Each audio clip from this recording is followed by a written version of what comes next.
જય શ્રી રામ 50 દિવસની એમસીક્યુ સિરીઝમાં દિવસ 11 આપેલ સંયોજન CN રિડક્શન થી સીધું જ CH3 CH2 NH2 answer second alkane nitrile એટલે RCN એનો ઓપોઝિટ બનશે RNC isocyanide answer third question 3 acetonitrile acid carbon 2 nitrile ક્રિયાશીલ સમૂહ CN 2 કાર્બન ક્રિયાશીલ સમૂહ CN આન્સર 4 બેઝિકતા પોસિબલ નથી સ્ટ્રક્ચર આપેલું હોવું જોઈએ ક્વેશ્ચન 5 કિરાલ નાઇટ્રોજન પરમાણુ ધરાવતું સંયોજન કિરાલ માટે નાઇટ્રોજનની એક સંયોજકતા તરીકે તમારી પાસે લોન પેર હોય તો બાકી ત્રણેય સંયોજકતા જુદી હોવી જોઈએ જે આમાં છે એક CH2 CH3 NH2 અને આ વાળો પાર્ટ તો અહીંયા કિરાલ નાઇટ્રોજન થર્ડ ક્વેશ્ચન 6 પાણીમાં ઇથાઇલેમાઇન દ્રાવ્યતા એક જ કારણથી હોય પાણી સાથે હાઇડ્રોજન બંધ બનાવે સમાનધર્મી શ્રેણીના ઉત્તરવામાં મતલબ કાર્બન ઓછો થતો હોય એવી પ્રક્રિયા એક જ છે ઓકમેન બ્રોમેમાઇડ આન્સર તમારો 1 NN ડાઇમિથાઇલ એસિટેમાઇડ નું બંધારણ પહેલા ડ્રો કરીએ તો CH3 એસિટેમાઇડ એટલે બે કાર્બન અને એમાઇડ ગ્રુપ NH2 અહીંયા આવવું જોઈએ પરંતુ અહીંયા વિસ્થાપન છે મિથાઇલ ગ્રુપનું આનું નામ થાય NN ડાઇમિથાઇલ એસિટેમાઇડ કઈ રીતે બની શકે તો કે બનાવવા માટેની સિમ્પલ મેથડ છે CH3 C double bond O અને NH2 નહીં આવે અહીંયા ક્લોરીન હશે આની રિએક્શન NHCH3 અને CH3 સાથે કરવામાં આવે તો નાઇટ્રોજનની લોન પેર સીધો આ કાર્બન ઉપર અટેક કરશે અહીંયાથી Cl લીવ થશે અહીંયાથી હાઇડ્રોજન અને આ ફાઇનલ પ્રોડક્ટ મળશે તો આ જે પ્રોડક્ટ રિએક્ટન્ટ છે એને શું કહેવામાં આવશે તો કે એને કહેવાશે એસિટાઇલ ક્લોરાઇડ અને આને કહેવામાં આવશે ડાઇમિથાઇલ અમાઇન તો આન્સર તમારો થશે થર્ડ નીચેનામાંથી કયું સૌથી ઓછું બેઝિકતાનો આધાર જો પ્લસ એમ અસર હોય તો બેઝિકતા વધે માઇનસ એમ અસર હોય તો બેઝિકતા ઘટે તો NO2 ની છે માઇનસ એમ અસર OCH3 ની છે પ્લસ એમ અસર C6H5 ની છે માઇનસ એમ અસર તો માઇનસ એમ અસર વાળા બે ઓપ્શન છે તો એમાંથી વધુ માઇનસ એમ અસર કોની હોય તો કે NO2 ની તો સૌથી ઓછો બેઝિક થશે આપણો આન્સર 1 ક્વેશ્ચન નંબર 10 નીચેનામાંથી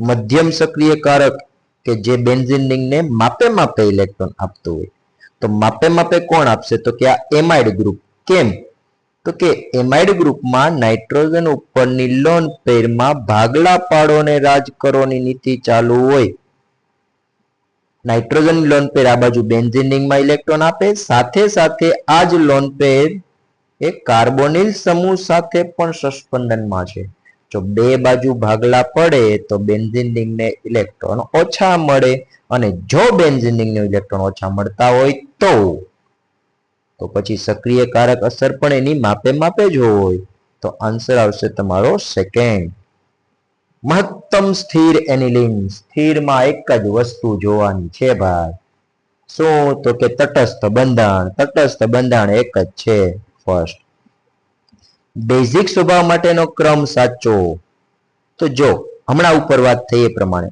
મિથાઇલ સમૂહની અસર કઈ હોય મિથાઇલ સમૂહની અસર હોય પ્લસ H અસર ક્લોરીન સમૂહની અસર તો કે ક્લોરીનની અસર હશે માઇનસ I અસર અને આ જે એમિનો એસિટોફિનોન છે તો એમિનો એસિટોફિનોન નું બંધારણ બતાવીએ આપણે એસિટોફિનોન એટલે ketone group double bond O અને CH3 આ એસિટોફિનોન અને એમાં પેરા પોઝિશન ઉપર NH2 સમૂહ તો આ ઉપરના સમૂહની અસર કઈ છે તો કે પાઈ બંધ દેખાણો એટલે ચોખ્ખી વાત માઇનસ એમ અસર તો પ્લસ અસર વાળા ફાયદો કરે માઇનસ વાળા નુકસાન કરશે તો મિથાઇલ વાળામાં ફાયદો માઇનસ આઈ અસર માપે માપે નુકસાન કરશે અને માઇનસ એમ અસર વધુ પડતું નુકસાન કરશે.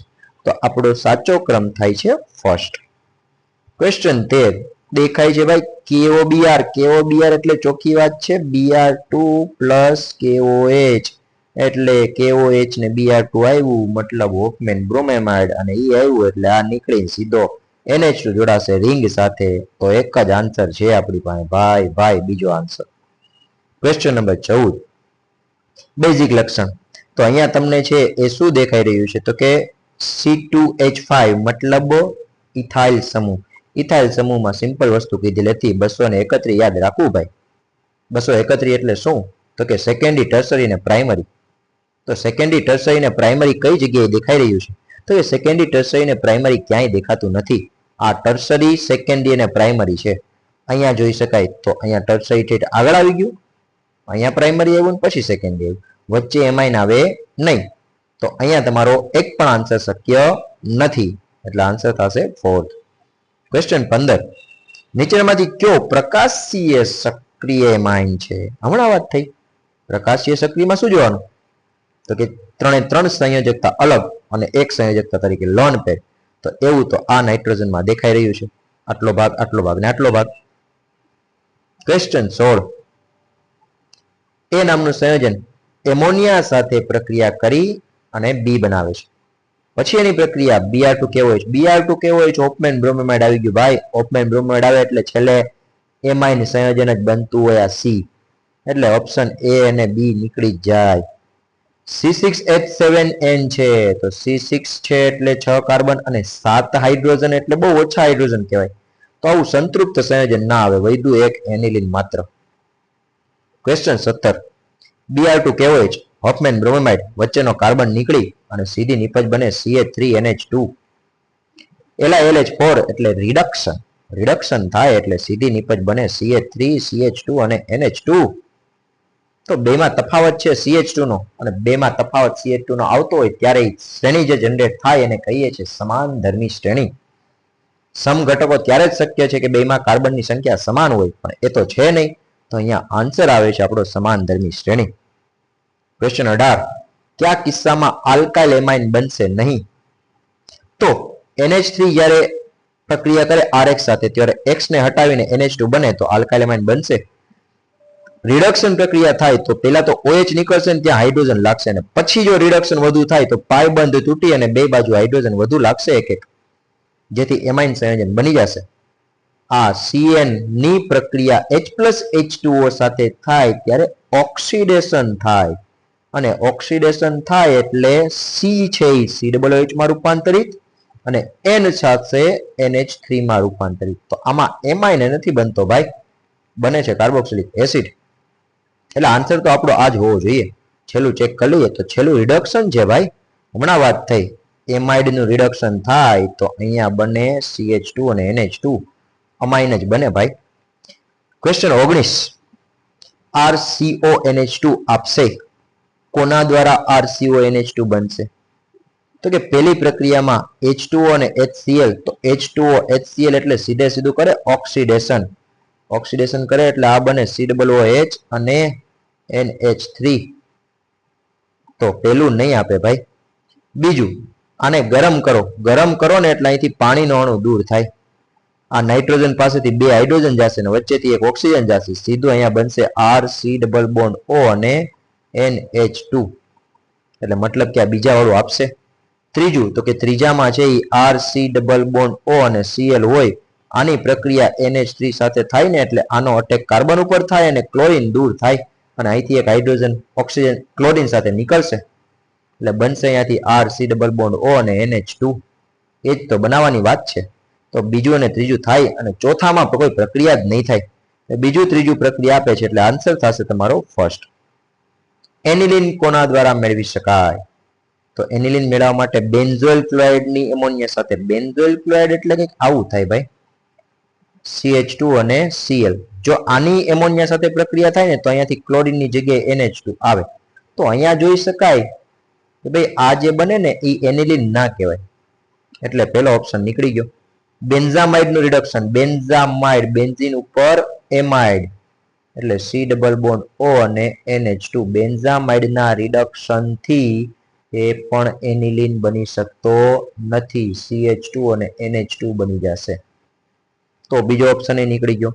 ZnCl2 ને ફિનોલ. ફિનોલની પ્રક્રિયા કરવાની ZnCl2 ની હાજરીમાં કોની સાથે? એમોનિયા સાથે.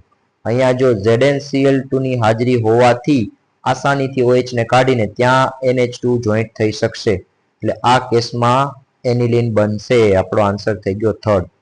બેન્ઝોઇલ એનહાઇડ્રાઇડ અને એમોનિયા એ કોઈ પ્રક્રિયા આપે નહીં. હમણાં જ અહીં ઉપર ના પાડેલી છે. એટલે આન્સર થશે આપણો